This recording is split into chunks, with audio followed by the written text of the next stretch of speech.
So the next game we got to play is Deception. We've played this a lot. Mm-hmm. And we played this before Mysterium.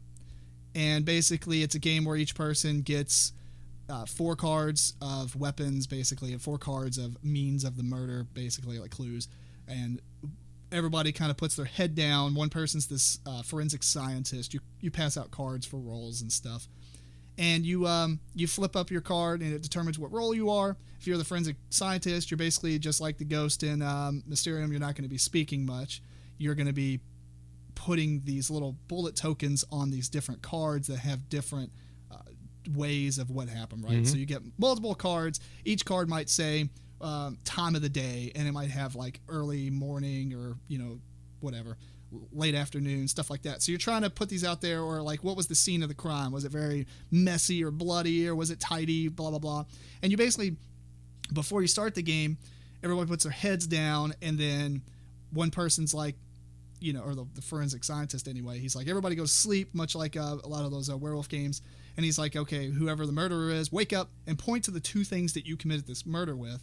And then from then on, he's trying to put those bullet tokens out on those cards to kind of get everybody else to understand, or clues of what happens. And right. It's like free-form game. Everybody can talk except for the forensic scientist. So, and it is a cooperative game, except for the murderer can win by himself. And if you're playing with the other roles, then you've got the accomplice and stuff. But so much like Mysterium, you got a lot of similarities of stuff going on. I've heard, and we've kind of discussed this before, I've heard that people say that Deception is a Mysterium killer, like it just completely replaces it. I don't know if I'd agree with that. I mean, if I had both, Mysterium's obviously our friends, but if I had both, I don't know if I would really get rid of one, because some people may not like that. I don't think it replaces it whatsoever. I mean, it's they're 2 totally different games. Yeah. Okay, yeah, you got a guy that has to be quiet and give clues to everybody else. That's probably one of the biggest similarities. And there was a murder. Yeah, and there was a murder. I mean, it was just, I don't know. I think they're totally different. I don't think they're anything alike, honestly. I mean, they have somewhat of a same feel, but really different games. I don't see how one replaces the other. Yeah, and I think one thing that's really cool about Deception is that it is really quick. I mean, that's like 15 minutes, 20 minutes, and it for real is about that time. Whereas Mysterium, I don't know. I don't really know if it was long, but it definitely felt like a little longer. But I mean, we hadn't played that nearly as much, so. Right. I know we played 2 games back to back. I don't know if that's skewering the feel of it or not, but I mean, it's obviously longer. I mean, because Deception is literally a 5-10 minute game. It is very fast. Yeah. Depending on how long the scientist allows deliberation to go on, because that is their call to cut that on and off. But yeah, I don't know. You got all these different murder weapons and motives and all this other stuff, which is a lot of fun to play around with too. I mean, you can, I had a lot of fun just making up the stories.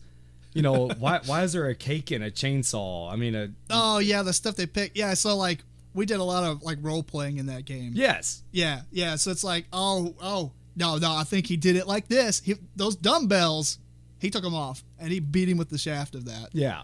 So, and where did he commit this murder? Well, he committed it there because look at that. He's got like a business handkerchief or whatever. I don't even remember what the thing was, but he got a nice suit on. Yeah. You don't get that dirty. Right. Exactly. It was a lot of fun to come up with stories on the go. Defending yourself was a lot of fun too. If you were the murderer trying to shift blame and stuff like that, it's and that again, that's Mysterium has nothing like that. There's no one trying to shift blame on someone else for stuff that's in front of them and weapons and motives and stuff like that. I don't know. And that's kind of interesting because at Gen Con, they did put in that whole